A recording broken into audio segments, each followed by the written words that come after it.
Hello, friends. Welcome to the podcast. This is the JRPG Report, episode 119, and I'm just a little bit fired up today.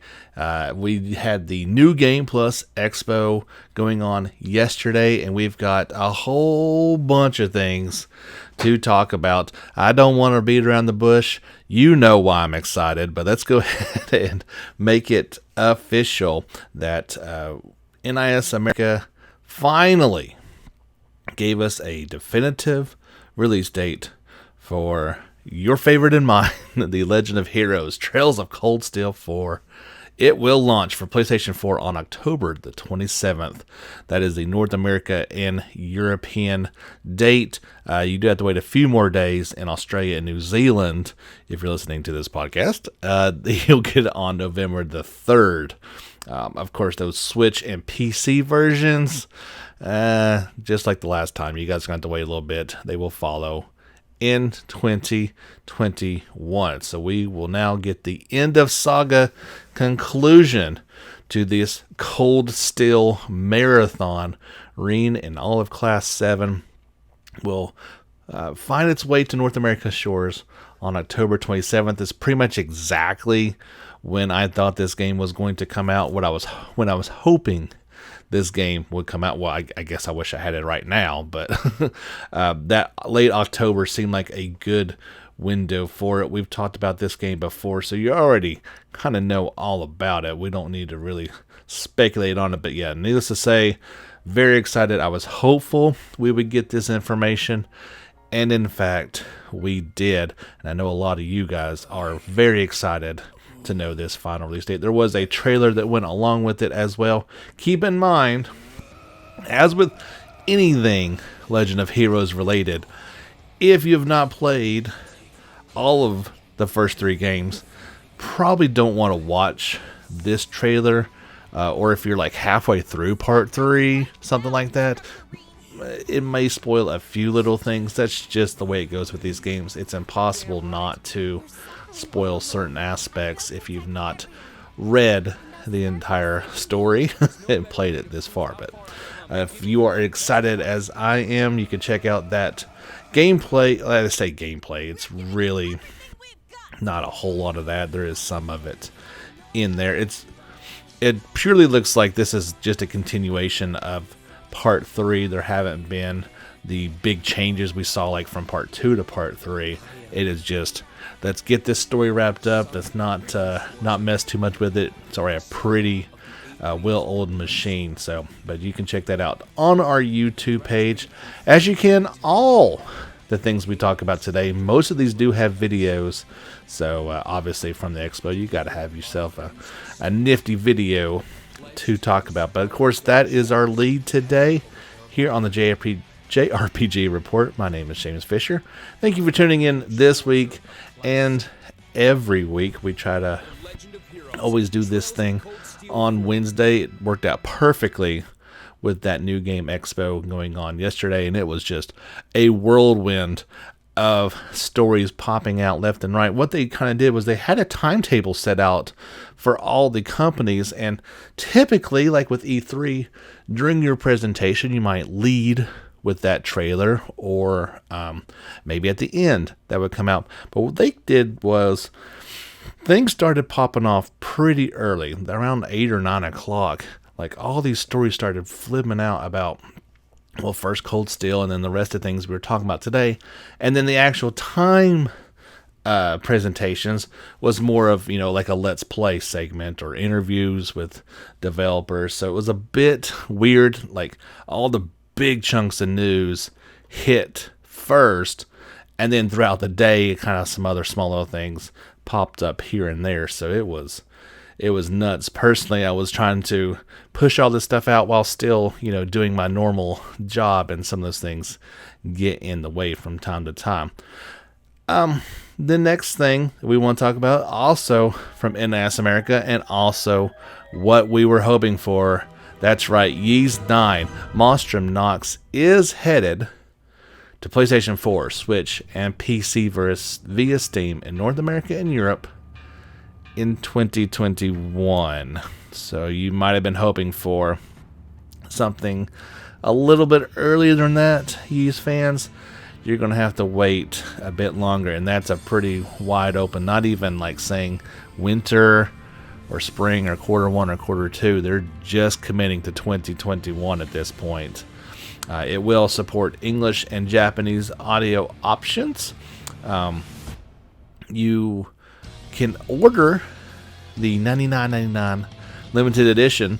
It's available now on the NIS America online store. That's for PlayStation or Switch. These limited editions will include the packed edition of the game, Monster Memoirs mini art booklet, Melodies of the Macabre, that's a one-disc original soundtrack sampler, the reverse cover sheet, Chains and Chansons, a one-disc official soundtrack, Nails in the Coffin, hardcover art book, The Lost Sword, which is a Ys 9 prequel short novel, and the Crimson King chibi figure, as well as the Monstrums and Baldo art card collection, Baldo's Most Wanted keychain set, and a Monstrum box. That's a lot of stuff for $100. If you're a fan of this one, I dare say you're going to want to pony up a bit more cash and go and grab that one.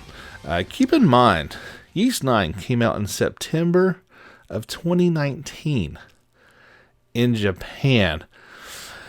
That's kind of unacceptable in NIS America. That's way too long on your translation. I don't think I'm speaking out of line in saying a year is a long time, but by the time this one actually comes out in 2021, you're going to be talking close to a year and a half, and that's just too long to make people wait for this.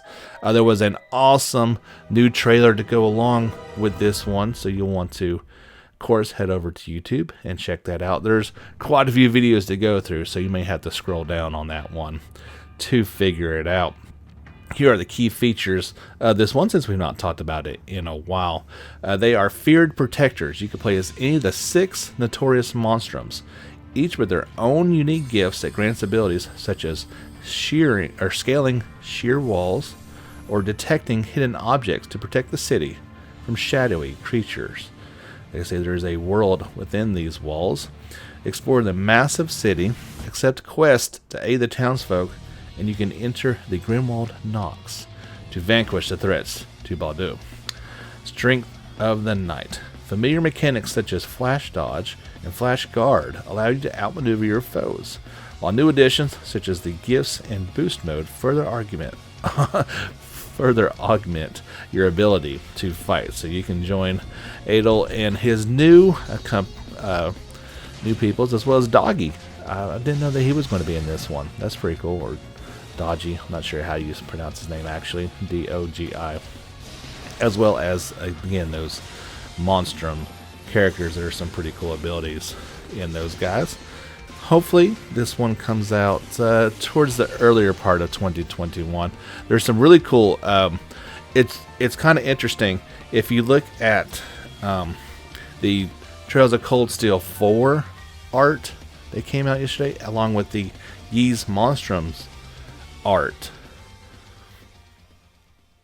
Cold Steel is kind of facing they're on the left side and kind of facing towards the right, and the Ys side is all on the right and kind of facing toward the left. It almost looks like they're about to go on this like big Avengers Infinity War type of battle against each other. Just kind of, I'm not sure if that was intentional or not, but it certainly kind of has that impression. So, 2 big announcements from NIS America to start this thing off.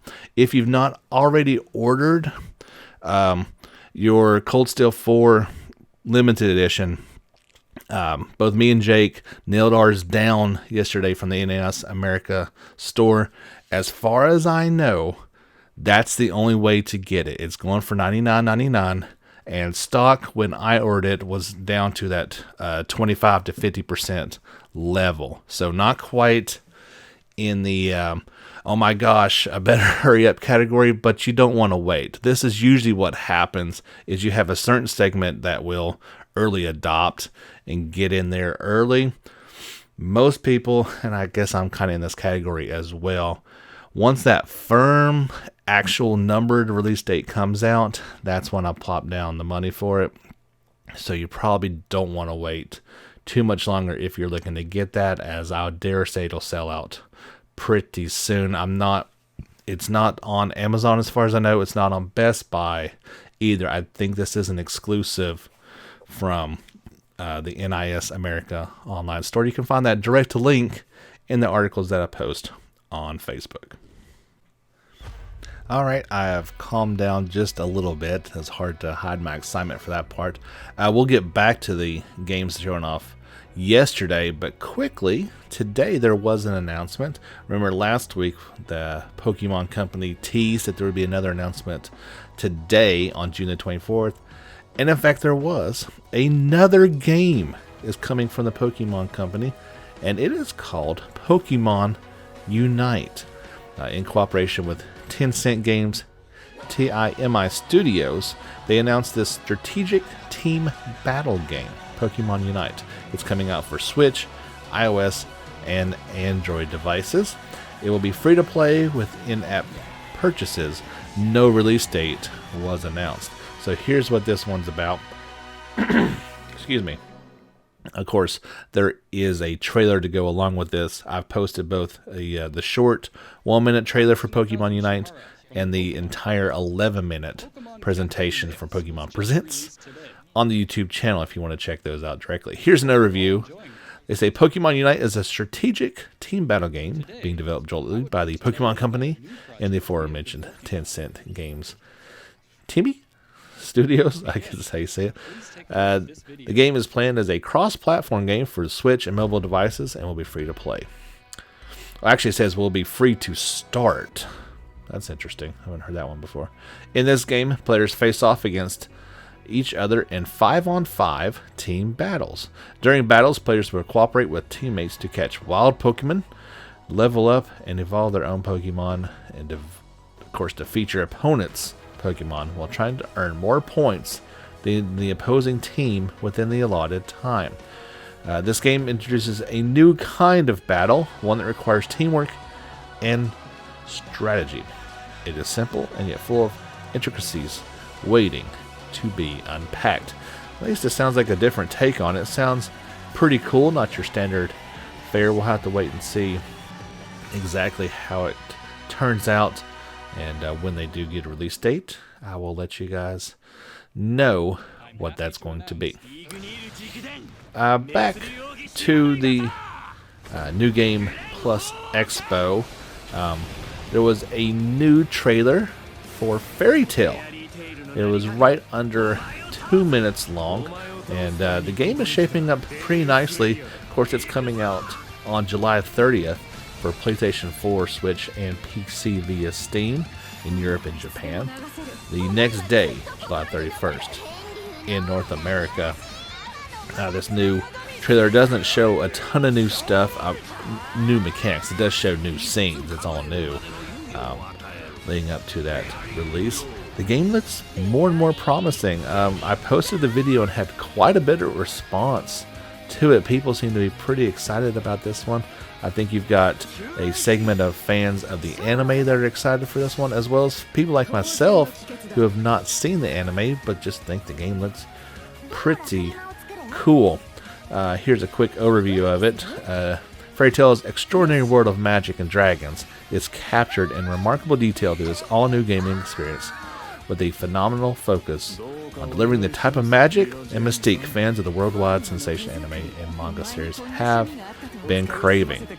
In Fairy Tail, characters can now combine in a unison raid to unleash their magic spells at once to overpower enemies. This unison raid ability originally premiered in the anime and manga, but in this game, all new magic and character team-ups will be featured, introducing exciting new powers and never before seen character combinations. Again, it sounds pretty awesome. When you see this one in action, it just looks like a lot of fun. There's really no other way to say it. It just looks fun. The game looks just like the anime, so it's really cool looking. But yeah, I encourage you to head over to our YouTube channel and check that one out if you have not already. Got 2 new trailers this last week. First, before the show, Compile Heart released a 5-minute trailer for Neptunia Virtual Stars. This one kind of goes into some more details on the character, shows off a little bit more of the characters that you will be duking it out with. This one's coming out on August the 6th in Japan, and then sometime in 2021 in North America and Europe. But the one that was a little more interesting was the one that came out yesterday, and it was only about a minute long, but really just concise and really showing off more of the battle system than anything else. Looks like it's going to be a lot of fun. Here are the key features of this one. You can switch on the fly, seamlessly switch perspectives between melee and ranged shooter characters in a fast-paced hack and slash battles. Get the right combos for more bonuses and greater damage. You'll have that beat tick rhythm game to team up with real-life virtual YouTubers and get fans riled up in the beat tick rhythm game performances to save the planet. I always love it when I get those rhythm games in the middle of my JRPGs. Oh, fun, good. Background music can help or hurt you in special boss battles, changing battle conditions, and even unlocking coordinated finishing moves. And those virtual YouTubers can randomly join you during battle to help as well. The game looks pretty fun. We'll have to wait a little bit longer until it heads to our western shores. Also from this show, Death End Request 2 announced it will launch physically and digitally for PlayStation 4 and PC via Steam on August the 25th in North America. Europe will get it 3 days later on August 29th, and they'll go for $59.99. Publisher Idea Factory International announced. Of course, it wouldn't be a proper game without a limited edition. You can check out the Idea Factory International online store for a $99.99 limited edition of the PlayStation 4 version. You get a copy of the game, hardcover art book, steel game case, novel, soundtrack, a Wordsworth dorm bag, an exclusive trading card. Those pre-orders are not available just yet, but it will be soon, I'm sure. There will be a $9.99 digital deluxe pack that will be available as additional purchase for PC versions. That'll get you 2 digital art books. Game shaping up pretty good. There is, of course, the accompanying preview trailer for the game if you'd really like to get a good look at it. But don't have to wait too much longer for Death End Request 2. This was not from the show, but I guess I should mention this with the Neptunia. We talked a little bit about before, but Mega Dimension Neptunia V2. I learned that's how it's not 7. It's supposed to be called V2. That's what Dalton says from his Steam. Oh gosh, I forgot your name of your podcast, buddy. I'm sorry. Steam Machine podcast he puts on. They did a Neptunia title, and apparently it's supposed to be called V2. Anyway, the Switch version of Mega Dimension Neptunia V2 will launch via the Nintendo eShop on July 28th in the West, and it'll go for $29.99. The game's Nintendo eShop page revealed. The DLC that was previously made available for the PlayStation 4 and PC versions will be available for purchase as add-on content for this Switch version. This game first came out quite a long time ago on February of 2016 in the West. PC got it July 2016. This was quite a while ago. So yeah, finally Switch owners can check out this game. More of a traditional one. I believe this is a turn-based battle system in this one, if I recall. But yeah, of course, there was the release date trailer to go along with this as well. So you've been holding out for all these years. you've got your Switch, you can pick it up on July 28th in the West. We got one last game from the New Game Plus Expo to talk about, and then we'll take a brief little pause. Publisher NIS America and developer, my new favorite developer name ever, Yummy Yummy Tummy, announced Fallen Legion Revenants for PlayStation 4 and Switch during the live stream. It will launch in 2021. It is a sequel to the duology Fallen Legion, Sins of an Empire, and Fallen Legion, Flames of Rebellion. There are pre-orders now live for a limited edition through the NS America online store. It's going to go for $75. Here is an overview of the game. It looks pretty fun. They say the about: in a world covered in miasma. Always loved miasma. It takes me back to my Tales of Abyss playing days. A floating castle is the last refuge for mankind. The earth is scarred with beasts mutated by the plague, while Wilkin Castle is quarantined from the horrors below. Lucian, a charismatic politician protected in the castle walls, discovers an ancient book where he learns of the Expellers, weapons that can turn into sentient soldiers. He joins forces with Rowena, a revenant determined to find a way to come back to life to raise her living son. Okay. And the two reluctantly make a pact to overthrow the mad tyrant controlling the castle. Here are the key features. You can be the Weaver of Fate, influence the events within the castle through your dialogue choices, and determine who lives or dies with every decision you make. Unearthly Warriors, as Rowena texts your reflexes and tactical prowess with intense real-time battles as you command a squad of legendary explorers to decimate your foes. And of course, there's Forbidden Knowledge, as Lucian crafts potions and other useful items with alchemic recipes, and use stealth tactics to navigate the castle and discover its secrets.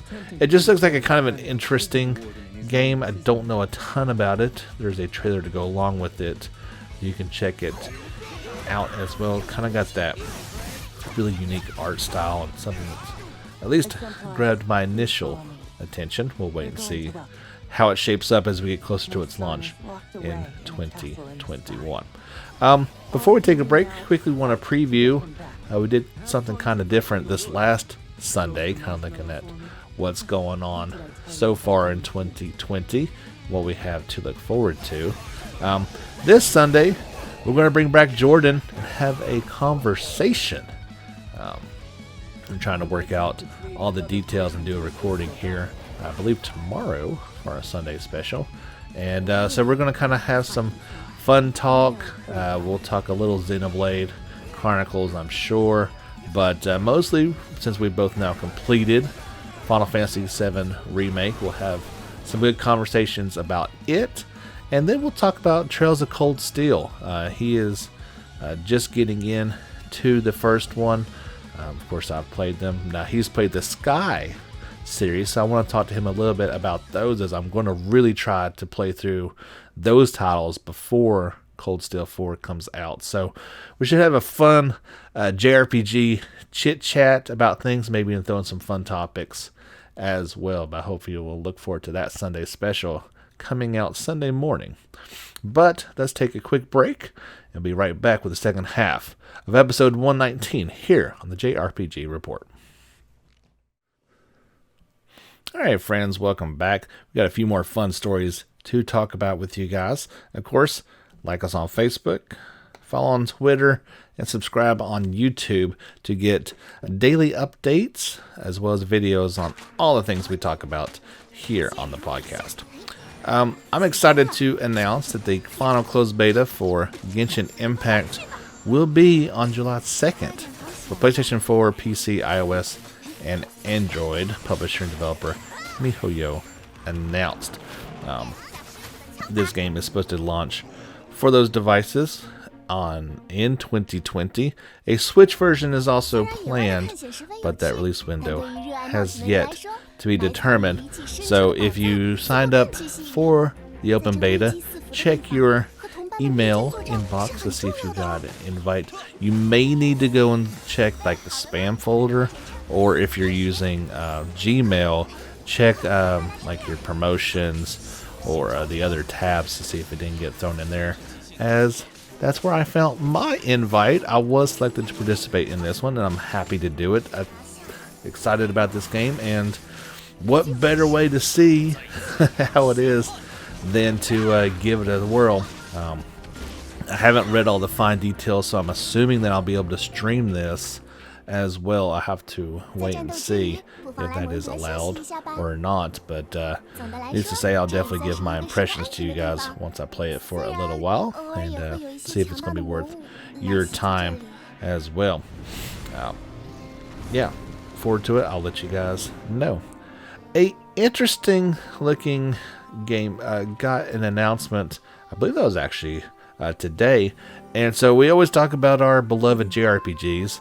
We don't talk about very many KRPGs or Korean role-playing games. But here we go. A Korean publisher, Line Games, and developer Studio REG have announced the strategy RPG The War of Genesis Revenants of Grey for Switch. This game will not launch until 2022. Here's an overview of it. Of course, there was a teaser trailer to go along with it as well if you want to check it out on our YouTube channel.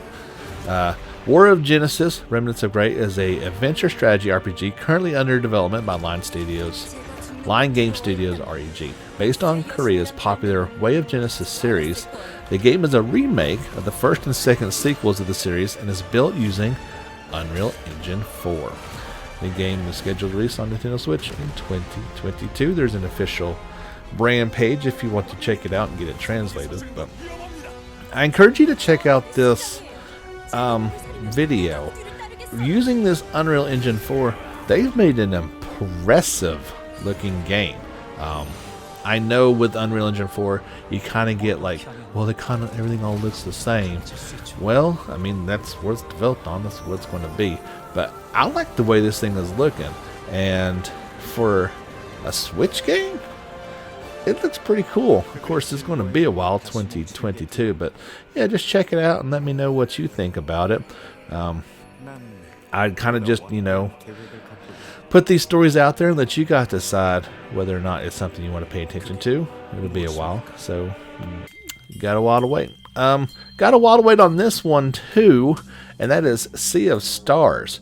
There was a new trailer debuted during the Summer Game Fest 2020 Developer Showcase. They did announce that the Kickstarter backers who pledged for access for a playable demo will be able to play this demo very soon.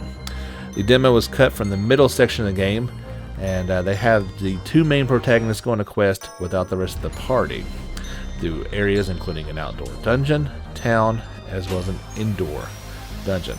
According to Sabotage, spoiler tags will be used quote-unquote profusely to preserve the experience of the full game. Major gameplay systems such as leveling up, upgrading equipment, and harvesting food will all be in place.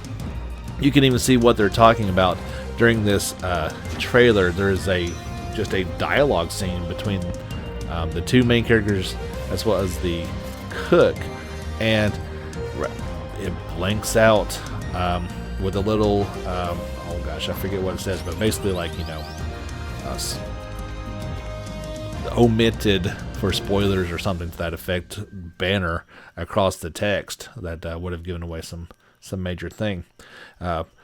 Really love the way this game is looking, but again, it's planned for release on consoles and PC via Steam in 2022. And I believe I had a conversation, it might have been with Jake over on Twitter, that we love the way this game looks. It's got that really cool retro style. Why in the world is it taking so long to make? 2022 seems like a long time away for a retro-inspired game. The consoles that it plans to come out for, be it PlayStation 4 or I guess, well, Switch will still be kicking just fine, but I mean, we'll already be on to the next system for over a year by the time this thing finally pops out. So I kind of said that maybe that they've met all their Kickstarter backings, that maybe that pushes up the timeline into at least next year, right? But I don't know. They came out with this new trailer and it still sticks to that 2022, so maybe they just don't want to rush themselves. Anyway, the game looks really promising. Looking forward to it, but we're going to have to wait a little bit longer. If you are a player of Tetris 99 and you would like to show everyone the power of the Monado, you can do so here real soon, as a kind of odd Tetris 99 / Xenoblade Chronicles crossover event has been revealed. There will be a Xenoblade Chronicles theme that you can apply to it. I'm not quite sure how this all works. I've not played Tetris 99. A new theme is on the way. You'll have to wait until next month to earn it. Nintendo Switch Online subscribers who take place in the July 3rd through 6th event will be able to play with a theme from Xenoblade Chronicles in the background as well. Also, the user interface for the design looks like the Monado, so kind of an interesting way to do it. It basically just looks like a background, but yeah, pretty cool stuff. I think I'm getting towards the end of the game. Maybe, I don't know. I kind of had to do a pretty much an entire night of leveling up last night to get myself at a nice, comfortable level. The game is phenomenal, but I'm actually going to go out of town for a couple days here soon, and I would really, I don't know if you guys ever do this, but if you're going to know if you're going to be taking a break, like going out of town, even though it's on the Switch, I don't want to sit around playing video games while we're supposed to be having fun.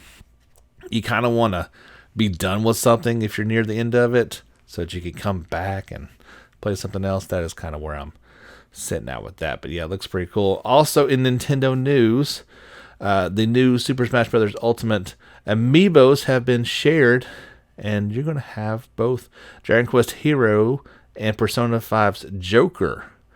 They will be out in the fall of 2020. This is the hero from Dragon Quest 11 that will be available as amiibos.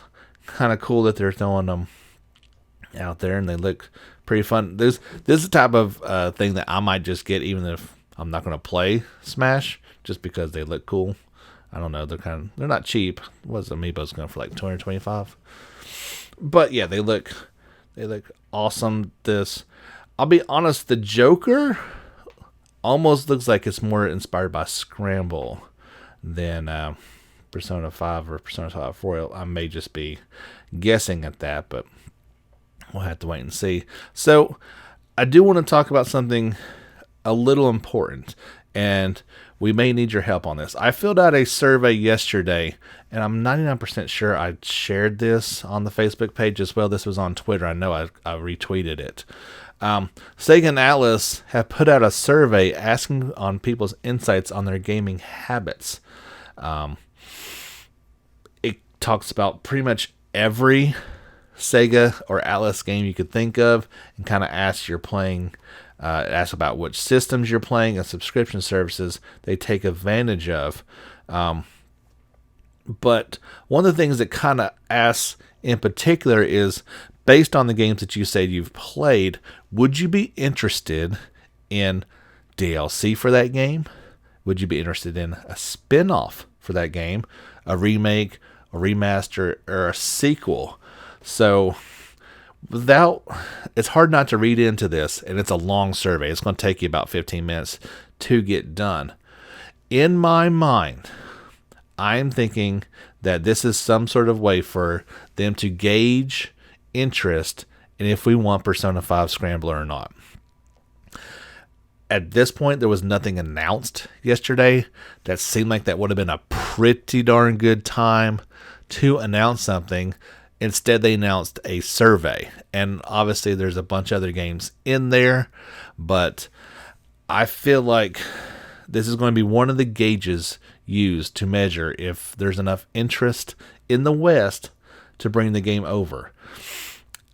I filled it out, and I did my part. If you guys want to do so as well, it can't hurt.